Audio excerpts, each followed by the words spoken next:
Namaste, and welcome to the Samsung Galaxy Tab S9 series Jaipur Literature Festival. First session of the first afternoon here at the Durbar Hall. We are delighted at this session to introduce and launch first edition 108 portraits of Indian heritage and culture by Alka Pande. Alka is in conversation with Arundhathi Subramaniam and with the book being launched also by Pavan Varma. Let me first of all tell you more about the session and the book, and then introduce the three colleagues who will be on stage. The 108 series gives a bird's eye view of Indian visual culture from traditional art to modern contemporary, and from craft to design. The 14 books cover Indian culture, heritage, and the performing arts. They are encyclopedic in range, but written in a conversational style to communicate with art lovers, and the books thereby provide a keen understanding of Indian art through Indian aesthetics. Alka Pande, the author of the book, is an art historian and former reader of Indian arts and aesthetics at Panjab University. She has received many prestigious awards globally, including the French Knight of the Order of Arts and Letters, the Australian India Council Special Award, the L'Oréal Paris Femina Women in Design and Arts Awards, the Chandigarh Lalit Kala Academy Award, and the Cultural Champion and Woman of the Year titles at the She Inspires Awards in 2023. Currently, Alka Pande is Chief Curator for the Bihar Museum Biennale 2 and is a consultant art advisor to the Visual Arts Gallery at the India Habitat Centre in New Delhi. Arundhathi Subramaniam is a leading Indian poet and writer on spirituality. Her 13 books of poetry and prose include the recent poetry volume Love Without a Story, and a book of conversations with female sacred travelers, women who wear only themselves. Other works include the anthology of sacred poetry, Eating God, and the best-selling biography, Sadhguru, More Than a Life. Shortlisted for the T.S. Eliot Prize 2015, she is the winner of the Sahitya Akademi Award 2020, the Khushwant Singh Poetry Prize, the Raza Award, the Il Ceppo Award in Italy, among others. Launching the book today will be Pavan Varma, a writer-diplomat who served in the IFS, Indian Foreign Service, holding many positions, such as press secretary to the President of India. Pavan Varma has written over a dozen best-selling books, including Krishna, the Playful Divine, and the Havelis of Old Delhi. His first book on contemporary subject was the groundbreaking The Great Indian Middle Class, followed by Being Indian, the truth about why the 21st century will be India's. His first work of fiction, When Loss is Gain, is being adapted into a Bollywood film. And his latest work is The Great Hindu Civilization, Achievement, Neglect, Bias, and the Way Forward. So I'm going to invite our three wonderful speakers to the stage, and also I'm inviting to the stage Mr. Sajeev Kumar, the founder of Artishila and Takshila, who are publishing the book, and also the designer of the book, Ujan Datta. And I asked them all to come to the stage and first of all gather in front of the big dummy book, which we call it, in order to launch the book. Thank you.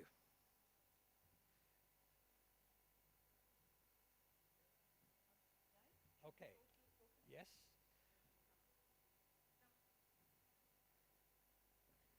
And after you've launched the book by removing the cover, Pavan will come and say a few words from the lecture.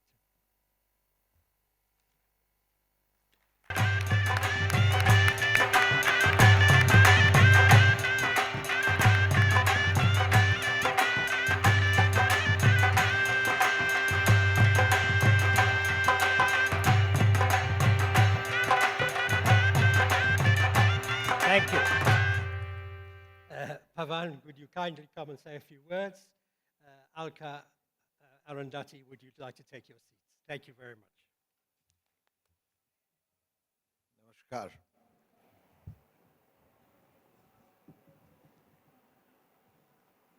I'm deeply honored and privileged to have the opportunity to launch a remarkable panorama, a set of books which provide you a perceptive, insightful, in-depth portrait of Indian culture in all its manifestations. Almost all, perhaps not including poetry and literature.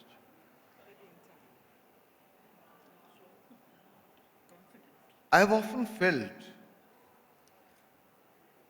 that in the avalanche of municipal concerns of a modern nation,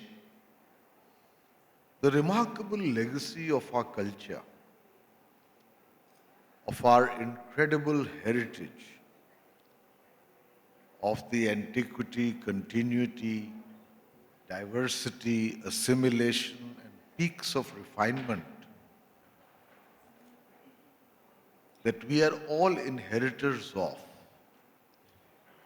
is something we have in some manner got adrift from.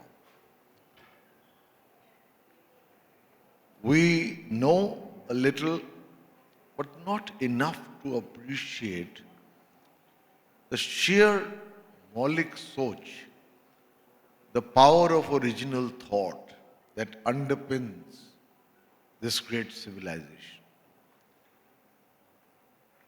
And so you have an elite which is familiar with many contemporary trends abroad, which is not unfamiliar with some of the developments within the country, but which is curiously indifferent to studying it in any detail, which is, I believe, one of the legacies of colonialism. Colonialism is not about the physical subjugation of those that they rule. It's about the colonization of their mind. And it takes you away somewhere from your cultural roots.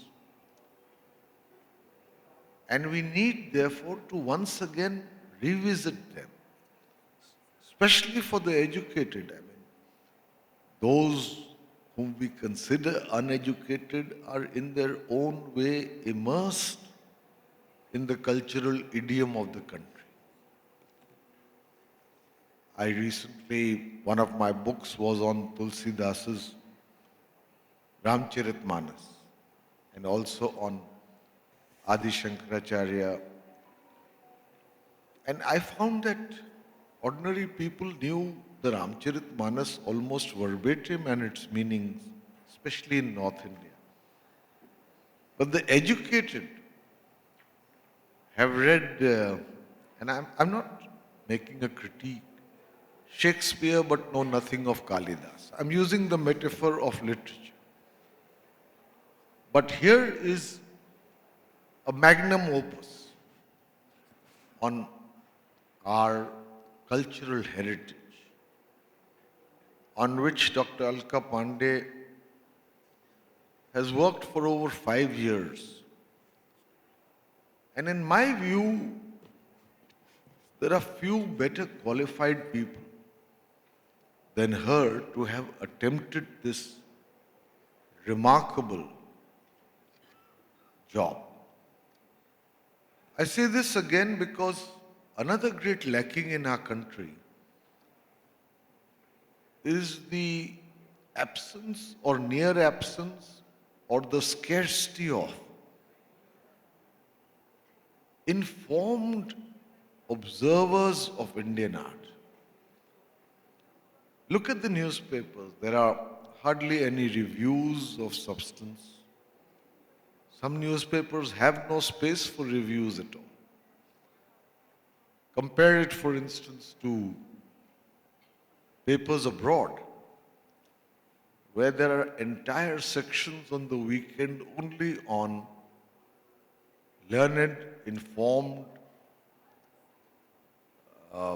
perceptive critics who write about art and culture. And that is because we in ourselves have become somewhat opaque to our own past. And we must remember that there is a continuity between the past and the present, and which again is captured in these volumes because they speak of the past and the contemporary, linking the two. There is a great deal of, I'm sorry to say so, mindless mimicry in some of our art, which is an imitation of much that is happening in the West.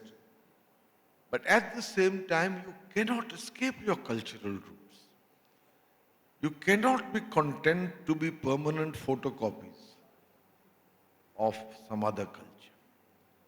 And in that sense, I can think of nobody better than Dr. Alka Pande, who is one of the finest curators and art historians in the country.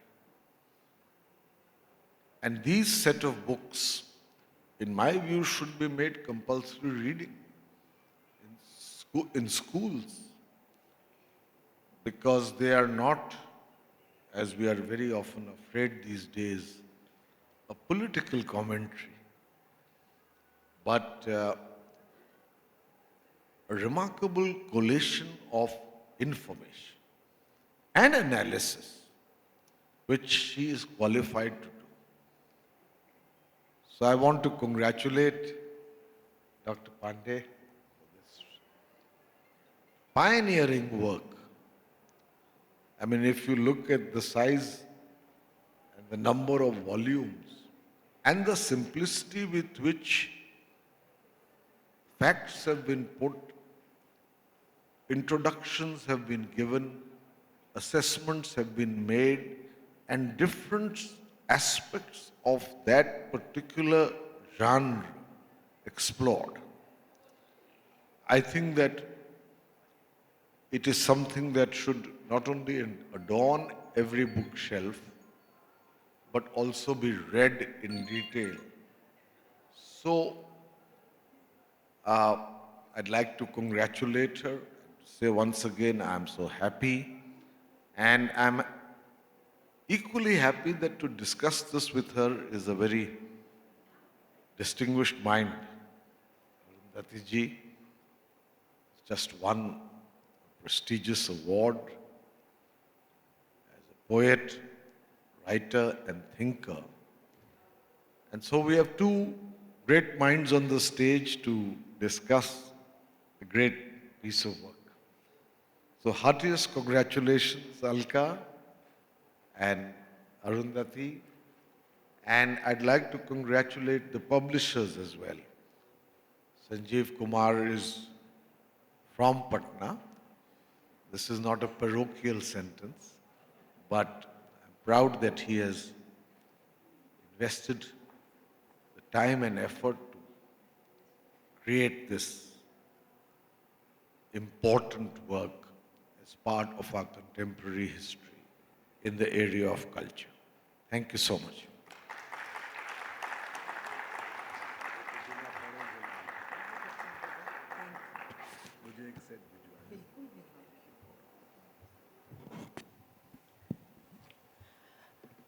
Thank you, Pavanji. There is a story from the text called the Vishnu Dharmottara Purana that almost every lover of Indian aesthetics reads at some point in time. It's a text in which a king goes to a sage and tells him that he wants to learn sculpture. And the sage points him first, he says, you've got to learn something about painting in order to understand sculpture. And the king says, all right, but there's a caveat. The sage says, in order to understand painting, you need to know something about dance, which actually embodies the very iconography that painting seeks to conjure. The king says, all right. But of course, by now we know we're in the presence of a wisdom story. And so it doesn't end so easily. The sage tells the king that in order to understand dance, he must understand instrumental music, which entails the understanding of vocal music, which entails the understanding of poetry and prose and language, and so it never ends. It's one of those confounding and wonderful stories, and it's about the interconnectedness of the arts and the many invisible and subtle threads that hold the entire tapestry together. And it is impressive, I believe.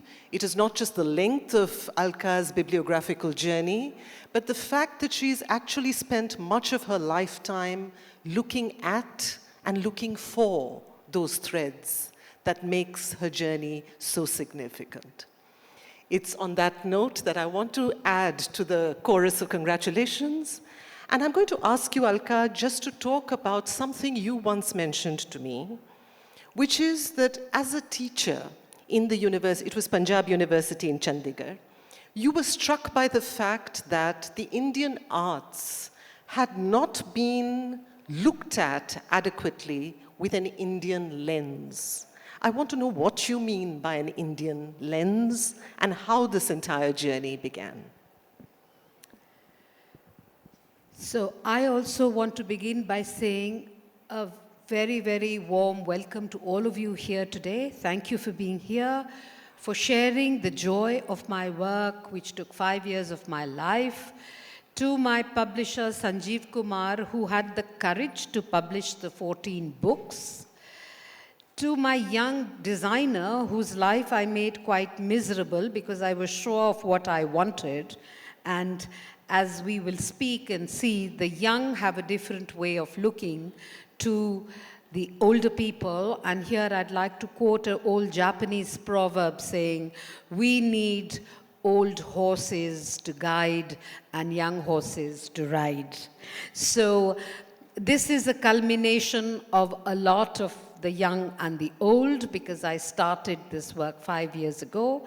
And I'm also very, very grateful to Arundhathi, who's actually getting a big award day after. I know she had a very busy schedule. But, you know, I really wanted Arundhathi not only because we are connected through the eternal goddess, the Devi, but I also admire her work. I met her 40 years ago and she made a big impression on me, which stayed. And in fact, when you look at all traditional Indian art, it is guided through a very poetic imagery. So what happened when I was growing up, we learned a lot of art history in particular, which was actually guided by Western criticality. So we don't even today have a book on a composite book on modern and contemporary art. We're quite unorganized in that way because we live in silos. We have the Shantiniketan school, you have the Baroda narrative, you have the Delhi Shilpi Chakra, you have the Madras School of Arts and Crafts. So we in India have many Indias, and we don't really have a, like Jansen did for Western art. So when I was growing up and studying art history and then teaching art history, we were studying a lot of Western writers who came to India and did a commendable job, whether it was Mildred Archer or Ananda Kumaraswamy. But the people who wrote on Indian art were either Sanskritists, philosophers, or people who were poets from the Chayavad Kavis, or people who were very deeply invested in Indian culture, which was really more so in the different regional languages. So if you go to Karnataka, you will see a lot of writing in Kannadiga, which is talking about the culture of that area. But because we have more than 29 states and union territories, we are really many Indias. We are actually a continent. And since I was studying art history, which had been really primarily been written by Western scholars, I grew up thinking that was the world. And then midlife, I got a postdoctoral grant to go to do my studies at Goldsmiths College in 1999, where the YBAs were emerging. We were studying the post-structuralists like Deleuze and Guattari. And I, like a young Indian, felt really left out because that was the time of the young Japanese princesses coming to learn art history in England. And I was one of those eager beavers because it was a mid-career break for me. I was teaching in the university. And I was dying to make a point, and they were not interested in what was happening in India at that time. Please remember, it was in India of 25 years ago, when the markets hadn't opened. India was really not in the world light. So whenever I'd like to make a point in the cultural history class, I still remember my tutor, Sally, saying, "Don't worry, Alka, we'll talk about it later." So that stuck in my mind, and I thought maybe I didn't know enough about the Western scholars. Maybe I didn't know enough about Nietzsche. Maybe I didn't know enough about Habermas. What about the French situationists? So I went on running after the French philosophers. I come back to India, and I realized that I'm never going to be as conversant with Western art philosophy, particularly the German scholars and philosophers. I thought, why not go back to my country where I'm so comfortable, where I understand Indian poetry, where I understand Kalidas. I've grown up listening to the Ramayana.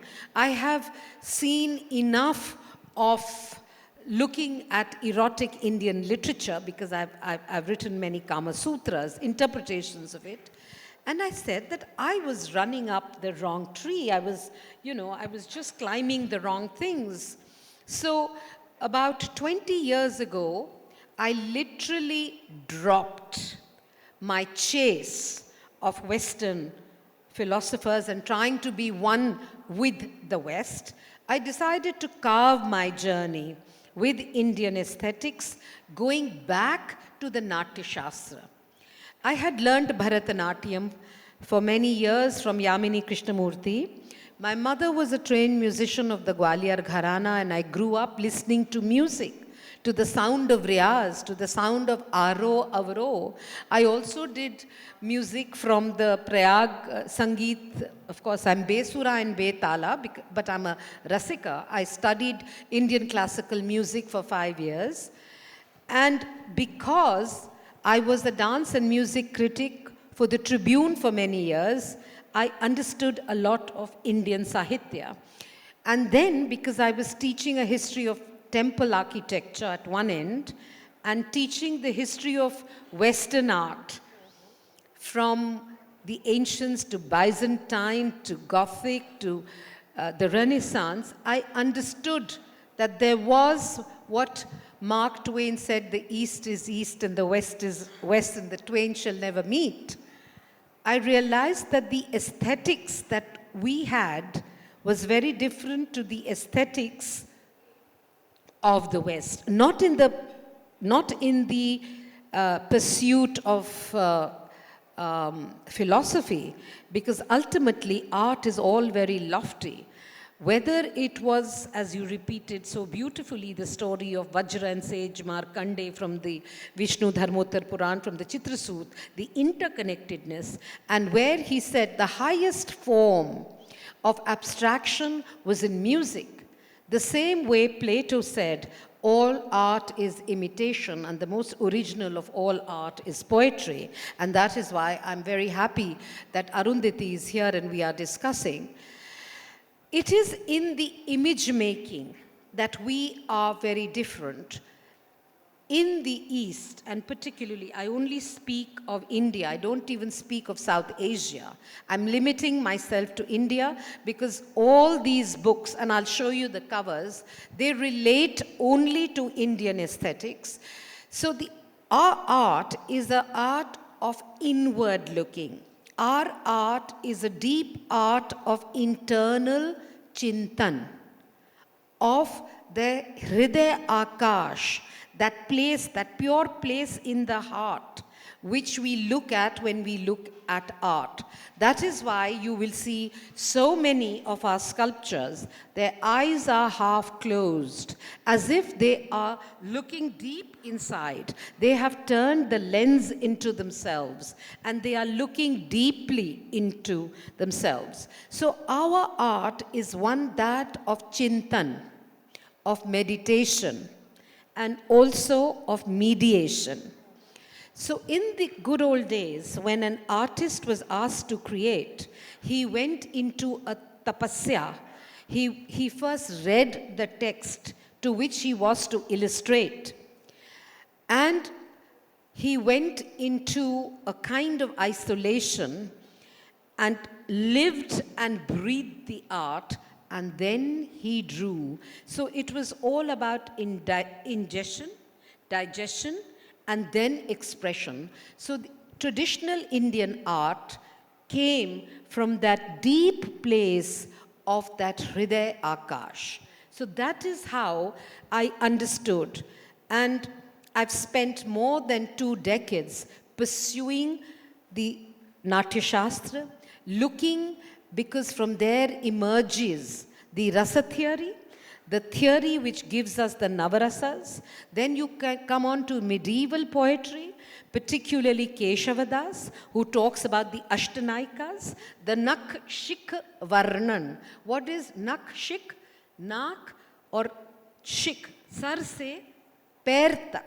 The Varnan, how does a Naika look? What is the Naika Bhed? We've got very strong canons of Indian art history, and that completely engages me, and I live in that world of poetry, of literature, and of philosophy.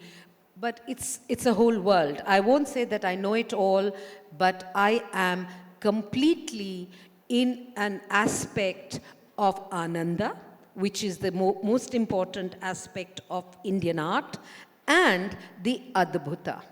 One of the rasas of art is the Adbhutam.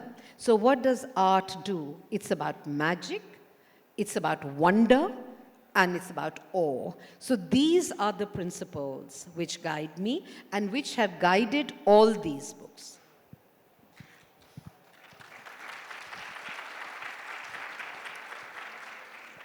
In fact, before we even take this ahead, I'm wondering, Alka, whether you'd like to share your PowerPoint presentation with us at this juncture. Would you? Thank you. Yeah. So what I'm going to do is, I'm going to just tell you the story of each book. My favorite is actually, before I start the PowerPoint, it's on Indian objects, because that nobody has done. Nobody has written on objects like a lota, a paudan, or tawa. You know, I've looked at all these things and looked at the beauty of form. And again, before I show even the book, there's another thing which guides me, which everybody will remember. It comes from a movie, Satyam Shivam Sundaram. That which is true is Shiva, and Shiva is beautiful. So we follow beauty. For us, in the Indian context, it's all about Saundarya. It's all about beauty. Unlike the West, where Umberto Eco writes about the whole concept of the thesis of ugliness, we don't look at what is defined as ugly. So can we have the PowerPoint, please? And I would like to thank Ujjan for bearing with me and making him go and repeat a lot of things and bring in very, very interesting design elements to the book. Could you start the PowerPoint? Has it started? Okay. Because, yeah. So when you look at this 108, first and foremost, why 108? It's a sacred Indian number, Aksharmala, 108. The Shiva Shakti ke, if you see the Sri Yantra, it has 108 points. So I decided that the sacred number of 108 is very important. And for me, all Indian art is sacred. It is a Devakala. Music, dance, architecture, sculpture, even food, Annam Brahmasmi. Everything is first an offering to the gods. So 108 becomes very, very important. This is each book cover. So I just explained to you why 108. In the 108, you will see elements of aspects of the book design in the 108. So here are the 14 book covers. Now, this is based on the 14 disciplines of Indian art. My first book, which I'm showing here, are objects, which I told you is very, very dear to me because I've derived it from sculpture, from painting, from textiles, from the actual objects that you see. The second book, which I'm showing you, is about dance, and I begin with Nata Raja, the king of dance, who is Shiva. And I even come down to popular culture, to the Nach girls, to the Noch girls. Food. Food, as I told you, in every home in India, is prasad. In my kitchen, I have a little Ganeshji. Anything I cook, I first offer to my little pot-bellied Ganesh, and then it is prasad served everywhere. Architecture. We begin with the first brick temple at Bhitargaon in the Gupta period, and I come down to as close as to the Baha'i temple in Delhi. Then printmaking. Most of us think of offset printing, but how many of us know that printmaking is such an important art in itself? Beginning, of course, we know most of the Gothenburg printing press, but I have my friend Bulbul sitting here who's done monoprinting. We have done workshops on that, and how printmaking is all about mark making. Then the crafts. I mean, when you think of India, this is a journey. None of these books, let me tell you, cover the entire canvas of the subject, but they help you get your toes wet. They'll just help you understand. It's like a thirsty person going to the pond, but you take a few sips and your thirst starts getting quenched. Then one aspect of Indian art, which is again very dear to me, is the indigenous. I'm sorry, the spelling of indigenous here is wrong. Forgive me for that. But folk and tribal is a very, very important part of the intangible heritage of our country. And I believe by looking at folk and tribal art, we understand climate change, we understand sustainability, and we understand man's relationship with nature. Music, of course, as I told you, I grew up listening to my mother doing riyaz every day at 5:30 in the morning. So you have the whole story of music too, beginning with the Nad Brahma, the primordial sound.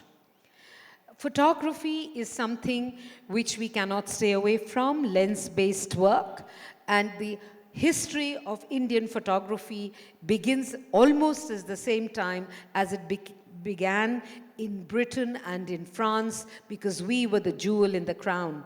And we also had photography coming in almost immediately into India. Sculpture.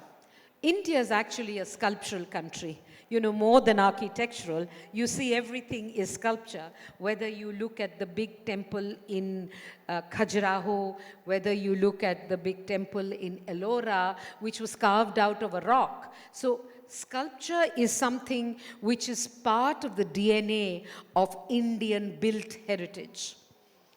Design. The lota was the design or the leitmotif of the National Institute of Design. Charles Eames and his wife took the lota, the simple forms, from simple forms to the most bejeweled forms of the Mughal period, to the pietra dura, to the colonial interjections which were done, beautiful things on design.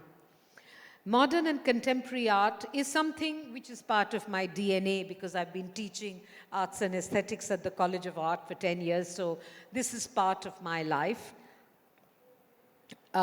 Traditional art is something, again, very close to me because that really tells us what is the essence of Indian thinking and Indian art. We are all about Shringar.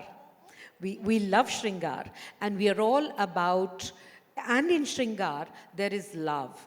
We are all about different kinds of love also, from Vatsalya to the erotic. So traditional art tells us all that. Textiles.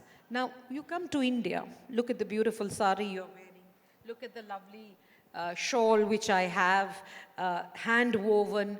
So Indian textiles are a world, a universe in themselves.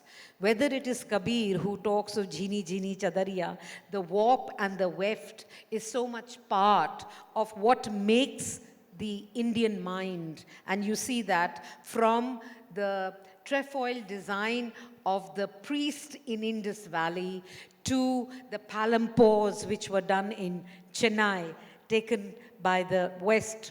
In fact, the entire arts and crafts movement in the UK was inspired by our fabulous Indian textiles. So each book of mine has an immersive and proactive segment. It has a physical takeaway. I just want to show you for the crafts. What I have, what Ujjan then got built for us, was a lovely lamp, Sanji. So you can light this lamp in your home and you have the Sanji work, which is like not the art of paper folding, origami, but the art of paper cutting, which was so popular in Mathura and Vrindavan, and as part of the worship, the rituals of prayer. So it has, each of them has a takeaway, and each of them has an immersive experience. Like in the book of dance, I have a QR code of a young dancer called Arupa Lahiri, who tells us how she makes choreography, how she takes a piece of sahitya and creates a choreography out of it. So I realized that, now you have e-books. Now, how do I make sure you carry my book home? So what you get in the book, you cannot get it from a website. So I just was being very selfish. I want all of you to carry a book home, share my love for my beloved arts. And let me tell you, and I'm sure Arundhati will second me there, anybody who lives in the world of arts lives in the world of Ananda.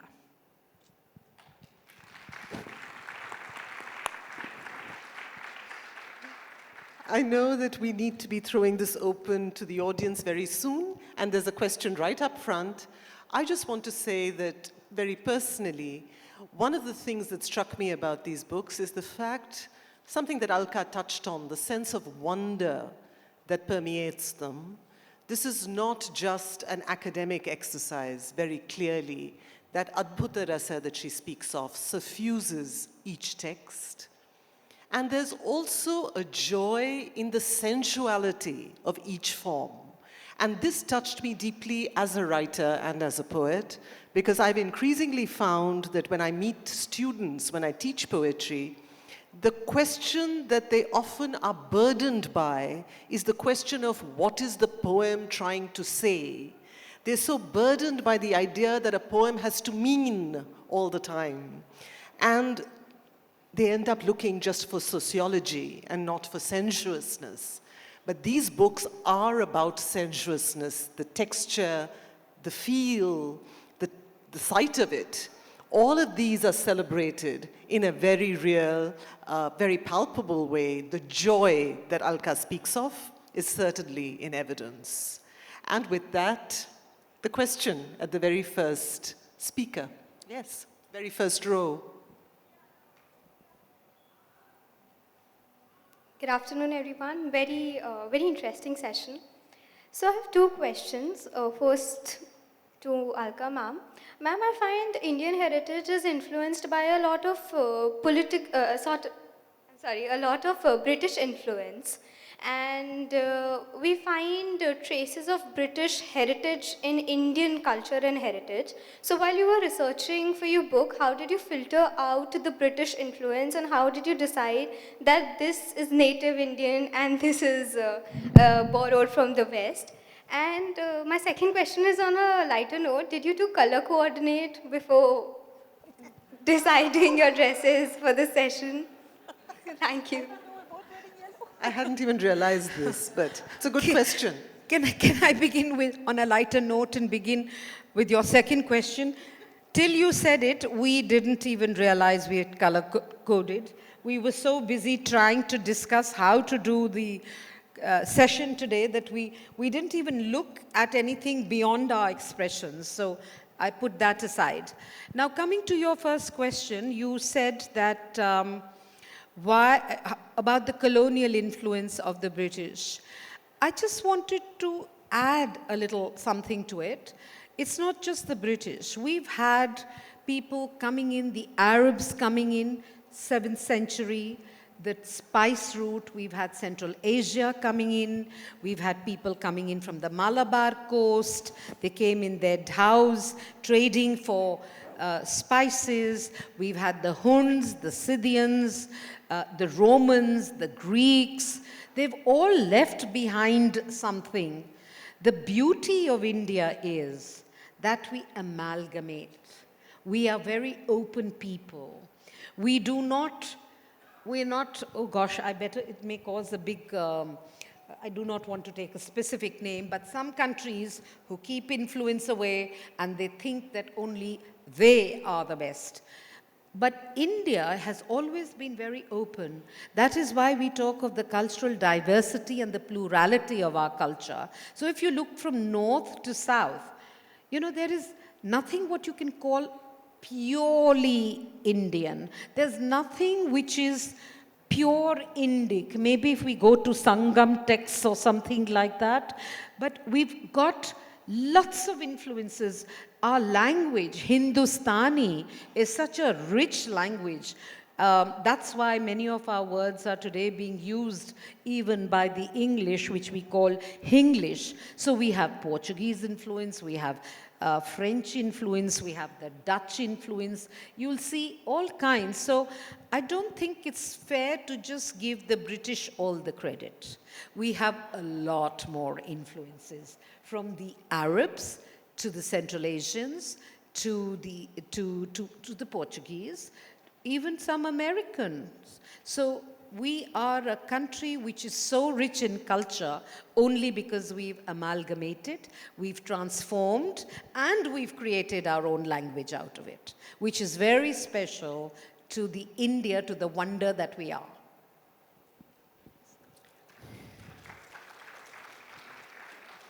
I think there's another question right there, but this actually leads me to one of my own, but I'm not sure we have the time for it. Yes. It's just out of curiosity to Dr. Alka Pande. Ma'am, these were 14 works. So you tackled 14 diverse segments of Indian heritage, Indian culture. So were you doing all these 14 compilations concurrently, or they were one after the other? So you waited for 5 years to release all these 14 works at one go. So what was the thought behind it? So, that giggle, Naveen, was because Arundhathi asked me the same thing while we were discussing. She said, which was your first book and which was your last book? To which I said, it's very strange. My first book was on dance and then music, and what I taught was really way down because it's part of my DNA. And the thing is that I very carefully thought of the books before I started. I chose 14, and as Pavanji said, poetry nahi kiya. And Arundhati, I wanted a poet. I didn't feel I was confident that I could write that extensively on poetry. I've not done on drama. I've not done on cinema, because those are not my key areas. This is pure visual culture. And I was actually working literally like in silos. So as I was working concurrently on them, whatever I was reading, because I was researching all the time. So if I'm reading, say, for example, Alison Bosch's book, which was on Hindi and Urdu poetry in the court of the Mughals, whatever information was relevant for whichever book, I would start putting it there. So first, I collated all the information, because the research for Indian culture and heritage was very wide. So there were so many books I read. Some were on, like Richard Lanoy, The Speaking Tree was on Banaras, but he brought in so much other philosophy. When I was reading Basham, The Wonder That Is India, it was different. If I read Diana Ike, and she was talking of pilgrimages and fordings, yes, and the sacred. So it came, some authors gave me so much more material, not just for one book, but for 3-4 books. So it was literally like silos. I think we've run out of time. There's a question at the back, but I'm wondering whether we need to leave this for a more informal conversation afterwards? Okay, if we can manage this in 30 seconds. Yes. Good afternoon, everyone. My question is very short. I just wanted to know from ma'am, when you do the research, all of us are writing, and so the research starts from the Vedas and the Upanishads, and then it comes to whenever you read the new authors. So when you're writing something, which is like you said, the lota or the lamp or stuff like that I've seen in your object book, what do you filter out? Which one would you take? What depictions will you give in your books? Thank you. So, I think that's very subjective, because we carry a certain baggage of knowledge and information. So whatever, it's curiosity of my mind. So if I think what makes me curious, I take that. Because curiosity is the most important part of research. That's a wonderful note on which to end. I want to just say that Alka's hospitality of vision in these books allows her to have the Sanchi Stupa, the Brihadishwara Temple, and Antilia, even Antilia, the Ambani residence that many of us view with mixed feelings. But that is the plurality of vision that is embodied in this book. High art, low art, popular, kitsch, lokadharmi, natidharmi, the whole gamut. Alka Pande. Thank you very much. Yeah.